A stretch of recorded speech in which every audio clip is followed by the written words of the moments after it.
जी अस्सलाम वालेकुम। कैफ 7 आज के लेक्चर का आगाज़ करते हैं। लेक्चर नंबर है आज हमारा, बस ठीक है चलिए 63। आज के लेक्चर में कल वाले कंसेप्ट के पास्ट पेपर के क्वेश्चन डिस्कस करेंगे हम, और फिर इसके बाद आज दो नए कंसेप्ट हमने कवर करने हैं। सबसे पहले प्रीवियस लेक्चर में से कोई क्वेश्चन पूछना चाहते हो तो पूछ लीजिए। प्रीवियस लेक्चर में से कोई क्वेश्चन। क्विज असल में आजकल भाईजान क्विज क्यों नहीं हम करवा रहे आजकल? करवा दिया। हाँ। ईद ही मिल चले वो मेरा ख्याल है ईद के बाद ही होंगे।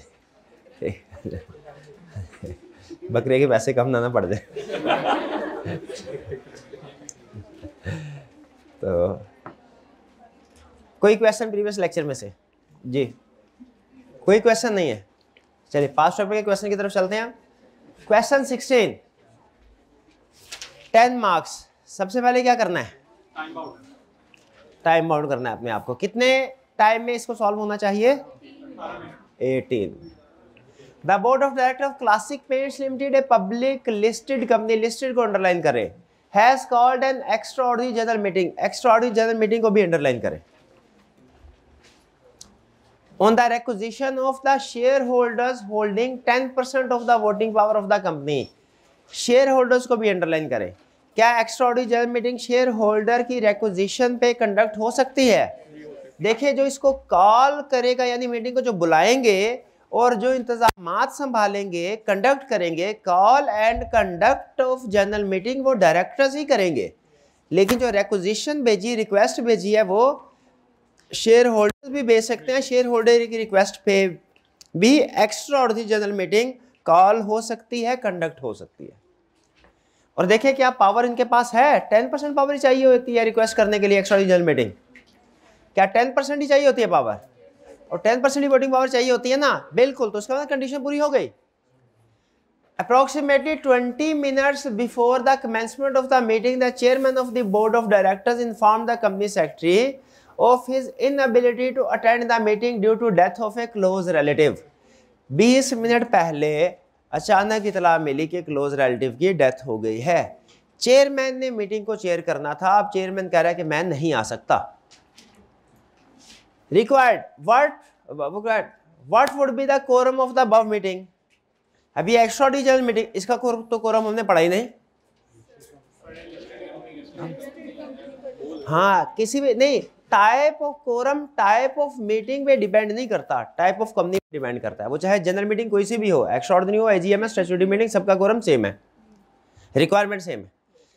अब ये क्या हमें 3 थी ना वो situation, listed, unlisted, having share capital और other not having share capital. ये कौन सी कंपनी है? Listed company. शाबाश। तो लिस्टेड कंपनी का कोरम क्या होगा ये मेरे को भाई बताएंगे।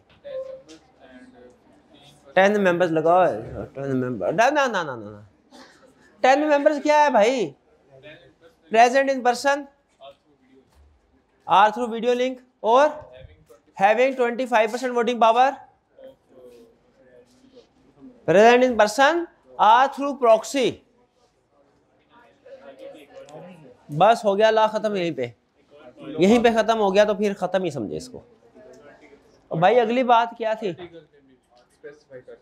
आर्टिकल्स में भी स्पेसिफाई कर सकते हैं किसको? लार्जर अमाउंट, हायर अमाउंट को, हायर नंबर ऑफ मेंबर्स भी और हायर परसेंटेज ऑफ पावर भी। ये हाल है आपके कंपनी ला का। बस ये याद है 2 और 25, ना प्रेजेंट है ना प्रॉक्सी। और आर्टिकल्स की बात तो पता नहीं क्यों आप करते ही नहीं है। ऐसे तो नहीं पूरे नंबर मिलेंगे ना ना ना ना ना। Be mention the latest time by which quorum of meeting should be present. और पता है ये 15 मिनट्स होने चाहिए, 15 मिनट्स होने चाहिए ना, 30 मिनट्स। 15 मिनट्स चेयरमैन के लिए था। शाबाश। What would be the impact if quorum is not present within the prescribed time. Meeting क्या होगी?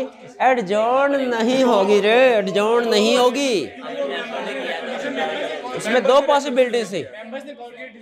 शाबाश, मेंबर्स ने कॉल की है, डिसॉल्व हो जाएगी। जी अगर डायरेक्टर ने कॉल की शाबाश, तो दोनों चीजें लिखनी चाहिए कि कोई एक? दोनों चीजें लिखनी चाहिए है? दोनों चीजें। क्यों दोनों चीजें लिखनी चाहिए? क्वेश्चन के अंदर उसने मेंशन नहीं किया हुआ कि क्या सिचुएशन है। क्वेश्चन को पढ़ा नहीं मेरे भाई ने? ए भाई लेट ज्वाइन किया है क्या? अभी 2 मिनट पहले आए हो? ये 3 मिनट पहले तुम्हारे पढ़ाया है। उसमें लिखा हुआ है शेयर होल्डर ने रिक्वेस्ट भेजी थी, ऊपर पढ़ मेरा भाई। जब जो चीज क्वेश्चन में बताई हुई हो, क्या उसकी assumption लेनी चाहिए? नहीं लेनी उसकी। वही सिचुएशन जो उसने बताया वही बताएंगे। अब इसमें अगर मैं कोरम बताते हुए लिखूं इफ लिस्टेड तो ये कोरम है, इफ अनलिस्टेड तो ये कोरम है, रटे वाला लगा। एग्जामिनर खुद घर आएगा मेरे, मुझे शाबाश देने। माशाल्लाह। खैर लिखा हुआ है लिस्टेड, लिखा हुआ है लिस्टेड, भाई क्यों इफ कर रहे हो? इफ नहीं करना। Who could chair the meeting in the above situation? Any member? Any direct? अब यहाँ पे ला खत्म हो जाएगा हमारा भाई। अब 15 मिनट नहीं है, 15 मिनट नहीं, एक दफा ही होना है बस। अब जब डायरेक्टर पे बात आ गई, अब 15 मिनट नहीं। अब क्या कहना है? If none of directors is present in the meeting or directors are unwilling to act as chairman, then any of the members can be appointed to chair the meeting. शाबाश भाई, ये क्लियर हो गया आपको? क्वेश्चन 16 में कोई problem? 17. The general meeting of VX Limited, a listed company, was convened on 30th May 2012. General meeting है। अच्छा ये नहीं बताया ये AGM है कि एक्स्ट्राऑर्डिनरी जनरल मीटिंग है कि स्टैट्यूटरी मीटिंग? हाँ, तो वैसे अमूमी तौर पे एनुअल जनरल मीटिंग ही ज़्यादा होती है। बहरहाल आगे देखते हैं क्या कहता है। 30 में However, only 4 shareholders turned up to attend the meeting. सिर्फ 4 शेयर होल्डर आए, लिस्टेड कंपनी थी। कोरम में नहीं, 10 मेंबर चाहिए, 10 मेंबर चाहिए। Explain how VX Limited should deal with the above situation in the light of Companies Act.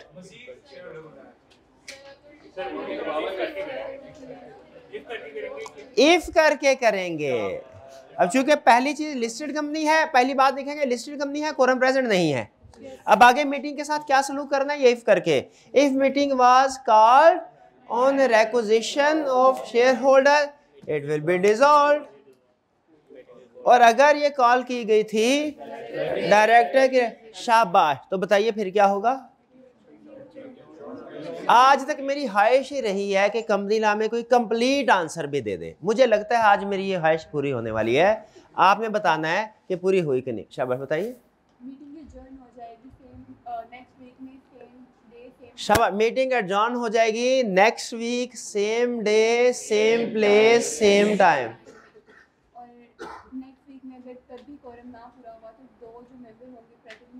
Next meeting में भी अगर कोरम पूरा ना हुआ, शाबाश, तो जो 2 मेंबर प्रेजेंट होंगे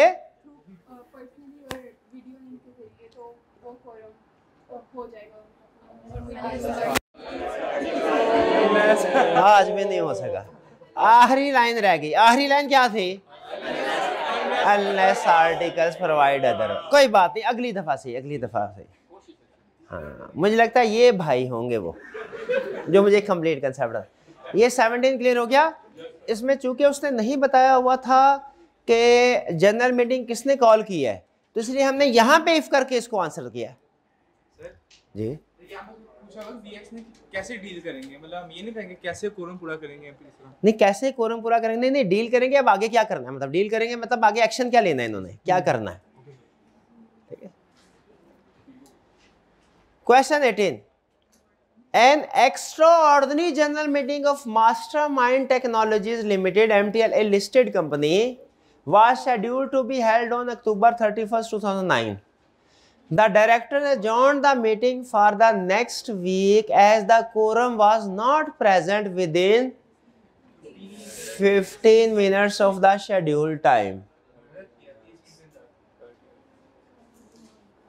Based on the provisions of Company Act 2017, you are required to comment on the following: the decision of the directors to adjourn the meeting, assuming meeting was called upon the requisition of the members. अगर member की requisition में meeting call की गई थी कितनी resolve होगी? 15 minute हुए, 30 minute. तो ये फिर एडजॉर्न नहीं होनी चाहिए थी, डिसॉल्व होनी चाहिए थी, लेकिन आफ्टर 30 मिनट्स, आफ्टर 30 मिनट्स। ठीक है, हमने उसे दोनों बातें बता दी, डिसॉल्व वाली बात भी बता दी, 30 मिनट्स वाली बात भी बता दी। Next second, the meeting was called by the directors. अगर कॉल्ड बाय डायरेक्टर्स थी तो फिर एडजॉर्न होनी चाहिए, फिर ये डिसीजन ठीक है, लेकिन वो भी 30 मिनट्स के बाद होना चाहिए था। और एडजॉर्न हो तो next week, same day, same day, same time, same place. Quorum जो है वो तो गया। और अगर उसमें भी कोरम पूरा ना हो तो फिर 2%, वरना कितना है listed. Impact of the adjournment on the validity and rights of proxy. Impact of the adjournment on the validity and rights of proxy. देखिए, राइट्स ऑफ प्रॉक्सी तो सेम रहेंगे और वैलिडिटी भी सेम रहेगी। राइट्स ऑफ प्रॉक्सी लिख दीजिएगा, कौन कौन से राइट्स हैं ये प्रॉक्सी से। और ये याद रखिएगा कि जो प्रॉक्सी फॉर्म सबमिट करवाया जाता है ना, अगर मीटिंग एडजॉर्न हो जाए, वो एडजॉर्न मीटिंग के लिए भी वैलिड होता है। जो प्रॉक्सी फॉर्म सबमिट करवाया जाता है, अगर मीटिंग वो एजीएम के लिए तो होता है, अगर एजीएम एडजॉर्न हो जाए तो एडजॉर्न मीटिंग में क्या अलग से प्रॉक्सी फॉर्म भेजा जाएगा उसका?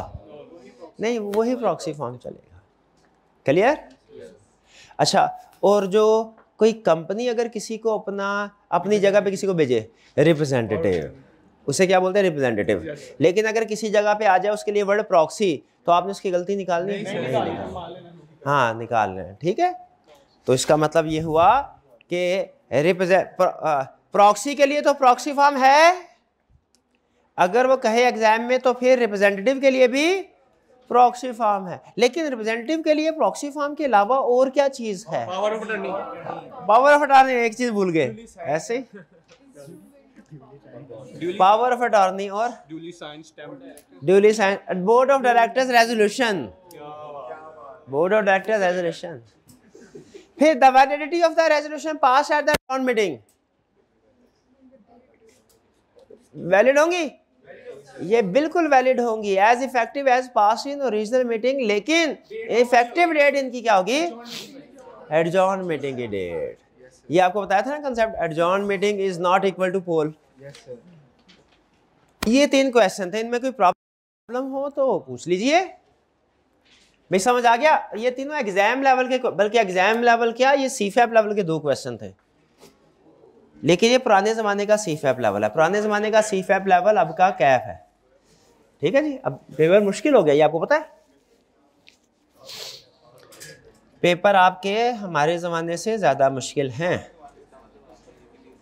मैंने इजीली सीए करे, मुफ्त में हो गया था मेरा सीए, पढ़ना ही नहीं पड़ा था। मैं उस वक्त इतने रिसोर्सेज भी नहीं होते थे। बहरहाल चले, छोड़े, इसके ऊपर कमेंट नहीं करते हम। लर्निंग ऑब्जेक्ट, भाई LO7 हमने कर लिया था। अब क्या कह रहा है? अब वो चीज जो हमने 3 जगहों पे तकरीबन मिलती जुलती चीज पढ़ी है, तीनों जगहों पे। अभी आपने मुझे बताना है ये हमने और इससे पहले कंसेप्ट किस किस जगह पढ़ा है। क्या ये कंसेप्ट आपके लिए नया है कि पहले पढ़ा हुआ है, ये आपने बताना है। हाँ जी,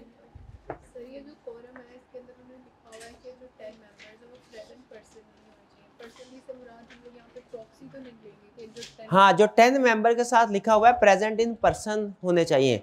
हम प्रेजेंट इन पर्सन का मतलब प्रॉक्सी नहीं लेते। प्रेजेंट, हाँ, वहाँ पे लिखा है रिप्रेजेंटिंग 25% वोटिंग, उसमें प्रॉक्सी लिखा हुआ है।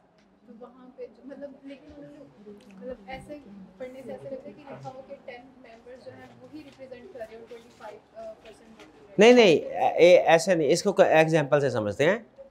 फर्ज कीजिए एजीएम कॉल हुई, उसमें 10 मेंबर्स आए थे, हर एक के पास पावर थी 2%।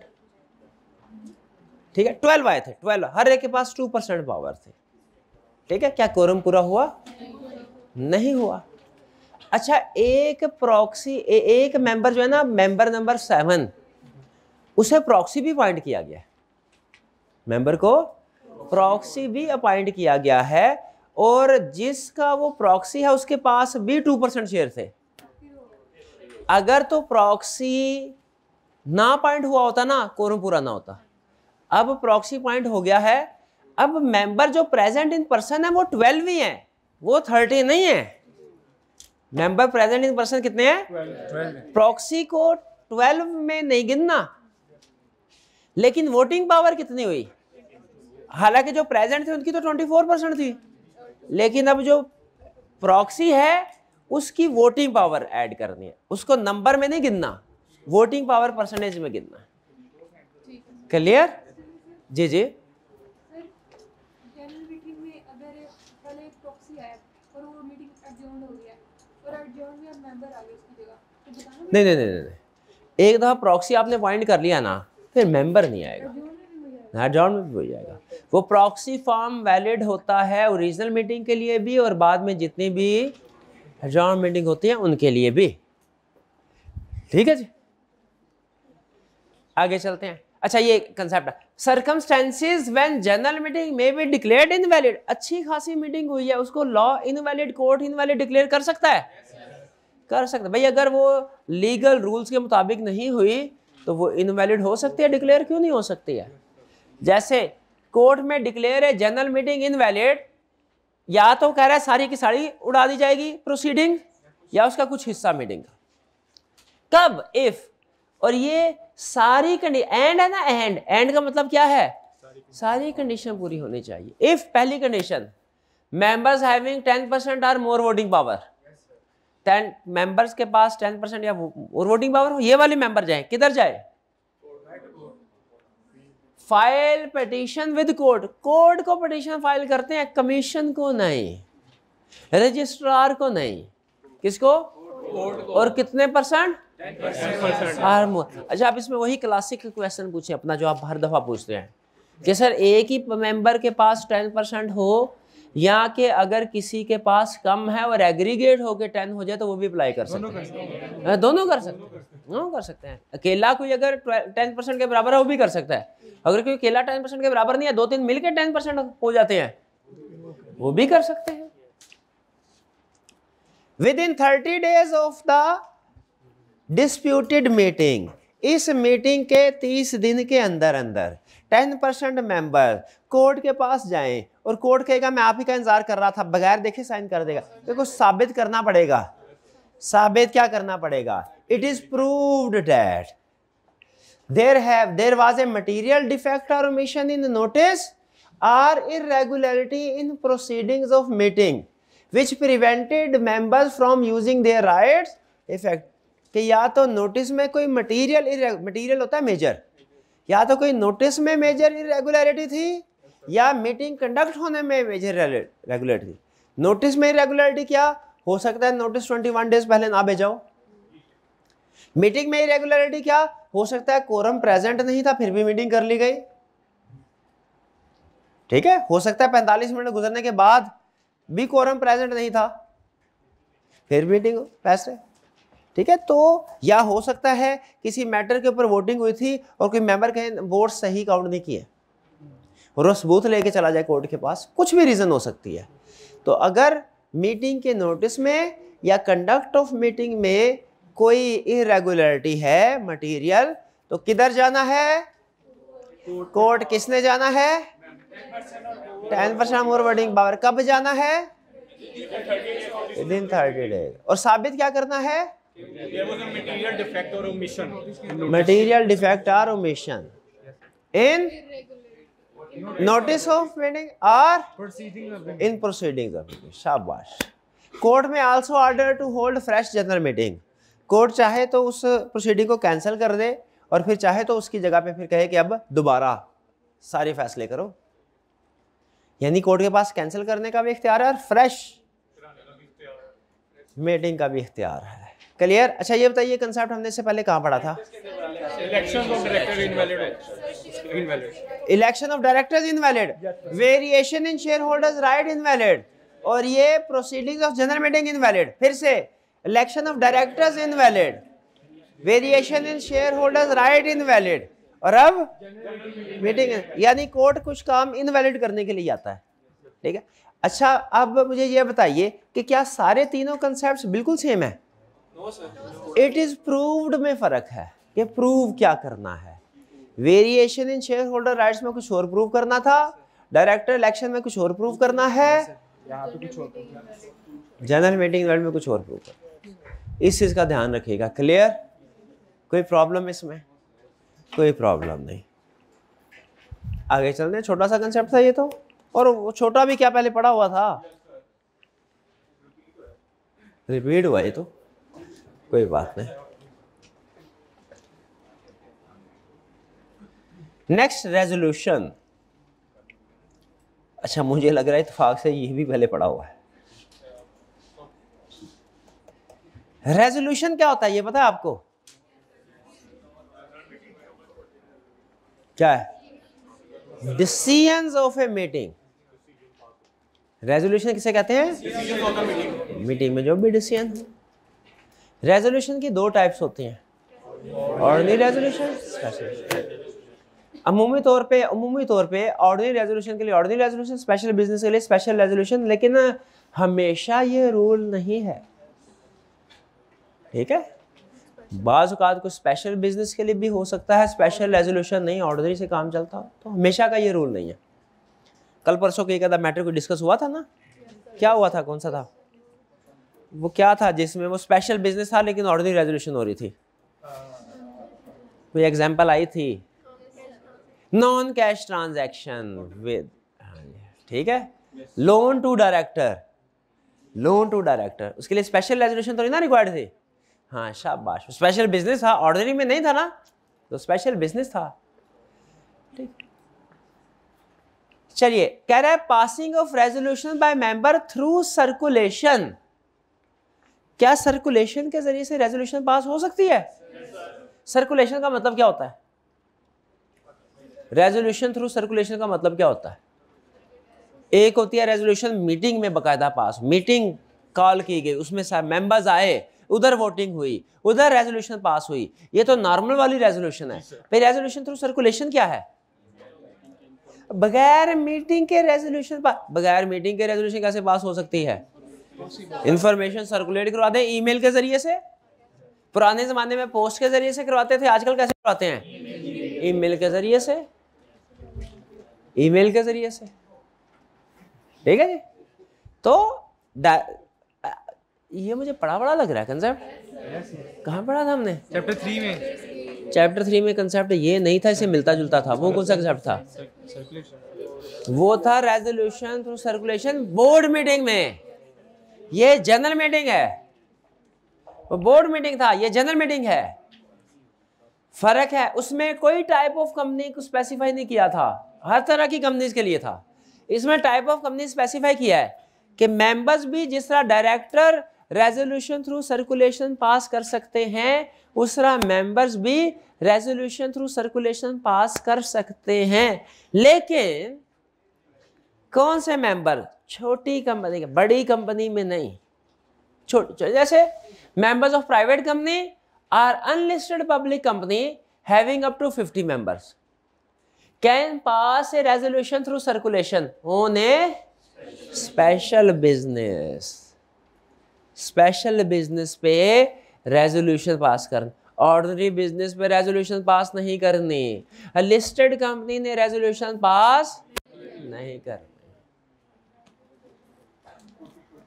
प्राइवेट कंपनी ने भी रेजोल्यूशन थ्रू सर्कुलेशन पास करनी है, कर सकती है। अगर 50% से ज्यादा हो तो फिर हो ही नहीं सकता, प्राइवेट कंपनी की डेफिनेशन में लिखा हुआ है। हाँ, लेकिन अगर अनलिस्टेड पब्लिक कंपनी के मेंबर 55 हो फिर रेजोल्यूशन थ्रू सर्कुलेशन पास नहीं हो सकती। ये ध्यान में रखिएगा। ये किस सूरत में इजाजत दिया उन्होंने? प्राइवेट और unlisted public company having up to 50 members, और किस? स्पेशल बिजनेस के केस में, ऑर्डिनरी बिजनेस के केस में नहीं। कह रहे ordinary business of AGM can not be pass through circulation. ये तो हमें स्पेशल बिजनेस से पता चल गया था कि ऑर्डिनरी बिजनेस सर्कुलेशन के जरिए से पास नहीं हो। ये असूल याद रखना है। वो आपको कोई एग्जांपल देके कह देगा बताओ कौन कौन सा रेजोल्यूशन थ्रू सर्कुलेशन होगा। कभी कंपनी कोई होगी, कभी कंपनी कोई होगी। समझ रहे हैं? क्या समझे? यही स्पेशल बिजनेस हो तभी भेजना। स्पेशल बिजनेस हो और private तभी का- रेजोल्यूशन थ्रू सर्कुलेशन भेजना है। जी सर, प्राइवेट हो रहा है और अनलिस्टेड कंपनी और अप टू 50 मेंबर्स हो। ओके, रूल्स क्या हैं? रूल्स पढ़ के मुझे बताइए, क्या ये रूल्स वही हैं जो डायरेक्टर की रेजोल्यूशन? ये साथ साथ अगर रूल वही है तो टिक करना है हमने, अगर रूल्स फर्क है तो क्रॉस करना है। मुझे लगता है फर्क हो सकता है क्योंकि ऊपर भी थोड़ा सा फर्क आ गया। रेजोल्यूशन पास और circulation shall be valid as if passed in a general meeting. ये रेजोल्यूशन थ्रू सर्कुलेशन भी इक्वली वैलिड होगी। बोर्ड ऑफ डायरेक्टर्स की मीटिंग में भी इक्वली वैलिड होती थी। चलिए इसको टिक कर ले, ये सेम है। Resolution shall be circulated to all members along with necessary papers. उधर भी ऑल डायरेक्टर्स था कि सिर्फ डायरेक्टर्स इन पाकिस्तान था? ऑल, तो यहाँ पे भी ऑल, टिक कर ले इसको भी। Resolution shall be signed by all members entitled to receive notice of meeting. उधर भी था साइंड बाय ऑल मेंबर्स, यानी सारे मेंबर्स साइन करेंगे जिसने वोट देना है, जिसने, ठीक है। Resolution shall be signed by all member, तो मसला ही कोई नहीं है। उसको डाउनलोड करो, उसके ऊपर साइन करो, कैम स्कैनर से दोबारा पिक्चर लो, वापस सेंड कर दो, साइन हो गए। साइन भाई, ऐसे रेजोल्यूशन थ्रू सर्कुलेशन आया ही है तो जवाब भी तो थ्रू सर्कुलेशन ही जाएगा। पीडीएफ हाँ, और अगर कोई उधर ही ईमेल के जवाब में लिख दे यस, नहीं होगा तो उसे एक्सेप्ट नहीं, क्यों नहीं करना? क्योंकि लॉ ने कहा है resolution shall be signed by all. अच्छा, इसका ये मतलब नहीं है हर मेंबर के लिए वोट साइन करना लाजमी है, नहीं, जिसने वोट देना है उसके लिए लाजमी, जिसने नहीं वोट देना इग्नोर करे, इग्नोर करे उसका वोट कंसीडर। मीटिंग जब फिजिकली प्रेजेंट होते हैं मीटिंग में, उसमें भी बहुत से मेंबर वोट नहीं देते, ठीक जी। Next, once approved a member can not revoke his agreement to such resolution.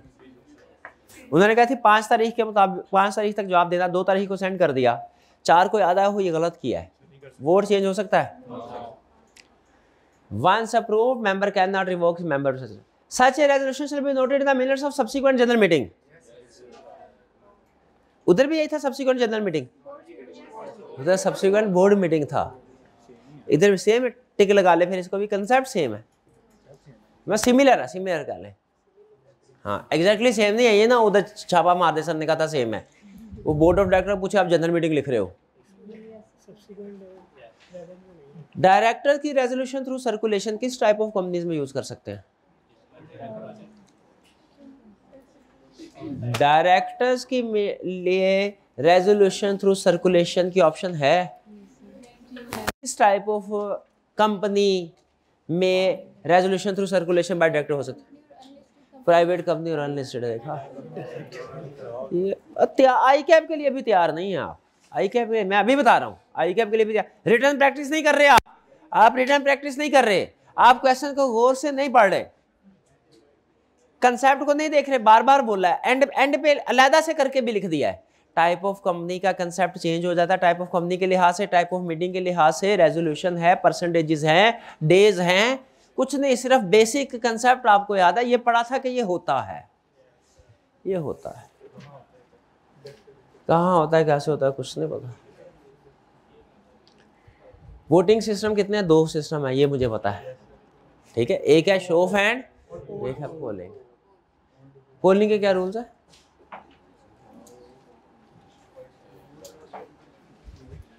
बस सर पहली लाइन बता दें सर, बाकी मैं बता दूंगा। चले कोई बात नहीं, कोई बात, रिवाइज करने वाला है, अभी रिवाइज करने वाला है। पोल कंडक्ट कब होता है? पोल कंडक्ट कब होता है? कोई नहीं बोलेगा, 1 मिनट, कोई नहीं बोलेगा। वो तो है डिमांड कब कर सकते हैं? नहीं नहीं नहीं, सवाल नहीं समझे आप। मैंने ये थोड़ी पूछा है कि पोल डिमांड कब करवा सकते हैं, ये तो नहीं पूछा मैंने क्या पूछा है? पोल कंडक्ट कब होता है, और कोई नहीं बोलेगा।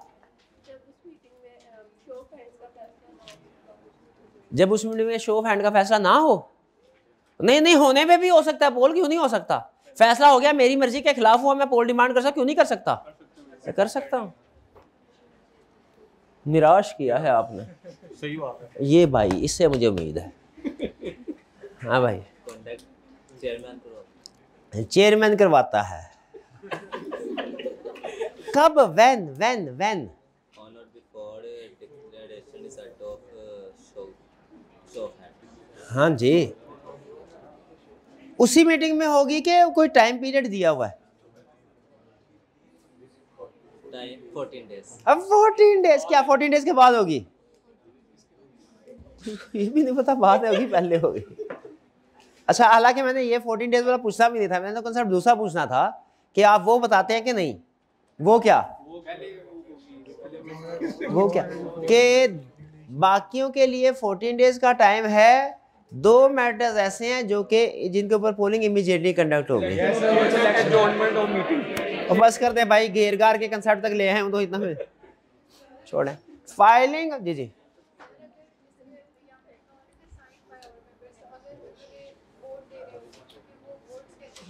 देखिए, वो जो रेजोल्यूशन होती है ना, उसके ऊपर लिखा होता है यस या नो, 2 डब्बे बने होते हैं। आपने यस करना है तो यस पे टिक करते हैं, नो करना है तो नो पे टिक करते हैं, फिर उसके नीचे साइन करते हैं। साइन करने का मतलब ये नहीं है कि आपने यस में वोट दिया, आपने नो पे भी वोट दिया हो ना, आप टिक नो वाले डब्बे को कर लें, नीचे साइन करना लाजमी है। एडमिशन फॉर्म आप सबमिट करवाते हैं ना, नीचे साइन करते हैं, उसमें कुछ चीज़ें यस होती हैं, कुछ नो होती हैं। तो उसी तरह रेजोल्यूशन भी उसमें यस नो होगी। फाइलिंग ऑफ स्पेशल रेजोल्यूशन यानी साइंड बाय ऑल मेंबर का मतलब ये नहीं है कि सारे मेंबर यस में करेंगे वो, नहीं नहीं, ना ही इसका ये मतलब है कि हर मेंबर ने साइन करना लाजमी है। बहुत से मेंबर इग्नोर कर देंगे, 40% ने वोट ही नहीं दिया, 60% ने वोट दिया, वो भी ठीक है, लेकिन जिन 60% ने वोट दिया उनका साइन करना लाजमी है। और साइन करने का ये मतलब नहीं है कि यस ही बोला है, यस या नो, नो भी हो सकता है, वो जिस डब्बे पे टिक किया होगा। साइन करना जरूरी है ताकि पता चले इसी मेंबर की तरफ से वोट आया है कि नहीं हो गया इसका count. Filing of special resolution, copy of every, ये स्पेशल रेजोल्यूशन तो पढ़ा हुआ ना हमने। 30 दिन में रजिस्ट्रार को हमने कम्युनिकेट करना है, अब 15 दिन के अंदर कमीशन को कम्युनिकेट करना होता है। रजिस्ट्रार को करना है 30 दिन में ऑर्डिनरी रेजोल्यूशन सबमिट करवानी है। स्पेशल मैं भाई आपको घुमाऊंगा, अथॉरिटी में भी घुमाऊंगा, डेज में भी घुमाऊंगा, टाइप ऑफ रेजोल्यूशन में, टाइप ऑफ मीटिंग में, भैया अलर्ट रहना है, मेरे पे नहीं रहना। Filing of special resolution, copy of every special resolution of every company, every special resolution of every company, चाहे पब्लिक है, चाहे प्राइवेट है, चाहे लिस्टेड है, चाहे अनलिस्टेड है, every special resolution of every company authenticated by director और company secretary. Authenticate कौन करेगा, साइन कौन करेगा, जिसे पता चलेगा कि ये वैलिड है। Filed with registrar with in 15 days of passing है। तो वो तो मेमोरेंडम और आर्टिकल्स में अल्टरेशन तो 30 डेज में सबमिट करवाते हैं। अल्टर्ड मेमोरेंडम और आर्टिकल सबमिट करवाना अलग कंसेप्ट है, स्पेशल रेजोल्यूशन सबमिट करवाना अलग कंसेप्ट है। स्पेशल रेजोल्यूशन में फैसला होता है कि डॉक्यूमेंट चेंज होगी, वो जो डॉक्यूमेंट है वो चेंज करके रजिस्ट्रार को बाद में भिजवानी है, समझ रहे हैं। स्पेशल रेजोल्यूशन अलग है और उसकी बेस पे जो मेमोरेंडम और आर्टिकल अल्टर्ड होंगे वो अलग डॉक्यूमेंट है। मेमोरेंडम और आर्टिकल्स के लिए 30 डेज हैं, स्पेशल रेजोल्यूशन के लिए 15 डेज है फाइल करने के लिए। हाँ, अगर स्पेशल रेजोल्यूशन से कैपिटल में अल्टरेशन हो रही हो ना तो फिर उसके लिए 15 डेज है। तो ये स्पेशल रेजोल्यूशन है, ये अल्टर्ड मेमोरेंडम और आर्टिकल्स फाइल करने को नहीं बोल रहा, ये क्या बोल रहा है, स्पेशल रेजोल्यूशन की कॉपी ऑथेंटिकेट करके भिजो। Next, every copy of article issued after the date of resolution. पुराने जमाने में क्या होता था, अब भी शायद किसी जगह प्रैक्टिस हो, कि मेमोरेंडम उस वक्त वो कंप्यूटर नहीं होते थे इतने, टाइपराइटर हुआ करते। तो उस वक्त जब एक आर्टिकल्स या मेमोरेंडम आपने बना लिया, उसके बाद उसको चेंज किया ना कहीं पे, तो चेंज करना बड़ा मुश्किल होता था। वो दोबारा उसको टाइपराइटर में डालो, फिर उसको चेंज करो, क्रॉस करो या मैन्युअली करो, थोड़ा सा अजीब लगता। तो क्या करते थे, फिर उसको चेंज करने के बजाय जो रेजोल्यूशन जिसको चेंज वो साथ अटैच कर दी। इसे बाज़ औक़ात अब भी लीगली जो कॉन्ट्रैक्ट हो जाते हैं ना, कॉन्ट्रैक्ट के बाद जो उसमें चेंज आती है, तो फिर वो चेंज याद रखिए कॉन्ट्रैक्ट के अंदर नहीं कांट छांट की जाती, ये ज़हन में रखिएगा। वो जो बड़े कॉन्ट्रैक्ट कंपनीज के होते हैं वैसे कॉन्ट्रैक्ट के अंदर भी कर सकते हैं, लेकिन अमूमी तौर पे क्या किया जाता है, अलग से एग्री करके उसे बोलते हैं अडेंडम, वो साथ अटैच कर दे। पहले ये किया जाता था, इसलिए उसने कहा कि जब मेमोरेंडम और आर्टिकल अल्टरेशन वगैरह हो रही हो तो आपने क्या करना है, हर स्पेशल रेजोल्यूशन जो है उसके बाद अगर उससे कोई मेमोरेंडम और आर्टिकल्स की अल्टरेशन हो रही है स्पेशल रेजोल्यूशन से, तो आपने उस ओरिजिनल मेमोरेंडम और आर्टिकल्स को लेना है, उसके साथ ये रेजोल्यूशन स्पेशल ऐड कर देनी है, ताकि लोगों को पता चल जाए कि इसमें ये चेंज आया है। बे रजिस्ट्रार को तो स्पेशल रेजोल्यूशन की कॉपी दे दी, बाद में जब मेंबर्स ने आके कहा मेरे को आर्टिकल्स की कॉपी चाहिए, तो वो सिर्फ मेमोरेंडम और आर्टिकल्स की कॉपी देंगे के साथ स्पेशल रेजोल्यूशन भी अटैच करेंगे, ताकि पता चले चेंज हो गया है। हाँ जी, सप्लीमेंट कह लें इसको, ठीक है। Next to every copy of article issue, भाई ये समझ आ गया। और send to members on payment of fee if requested, members को भी स्पेशल रेजोल्यूशन की कॉपी सेंड की जा सकती है, लेकिन कब? जब वो रिक्वेस्ट, रजिस्ट्रार को तो करनी ही करनी है, मेंबर्स को भी अगर वो मांगे तो। क्लियर? काफी अगर टाइम है, अभी काफी टाइम है।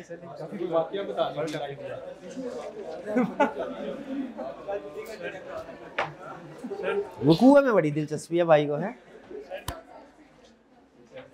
छोटा सा चैप्टर कंप्लीट हो जाना है। ओके ओके ओके, नहीं तो क्या करें, अभी हमारे 12-13 मिनट 14 मिनट। कोई क्वेश्चन पूछना है? हाँ पूछ लें, क्वेश्चन आ रहा है। रूल्स में तीसरा पॉइंट है, resolution shall be signed by the members entitled to receive notice of meeting. तो अगर सारों ने एंटाइटल्ड टू रिसीव नोटिस वाले हैं तो फिर सारों ने साइन करना, फिर फर्क क्या पड़ा? वो हर बंदा नहीं, यहाँ पे मैंने पहले बताया, ये जो कंसेप्ट है ना, resolution shall be signed by all the members entitled to receive notice of meeting, इसमें वो कह रहा है कि साइन वो करेगा जिसका राइट था नोटिस रिसीव करने का। यानी ये जॉइंट शेयर होल्डर की बात कर रहा है, यूँ समझे कि जॉइंट शेयर होल्डर को नोटिस गया तो साइन कौन करेगा?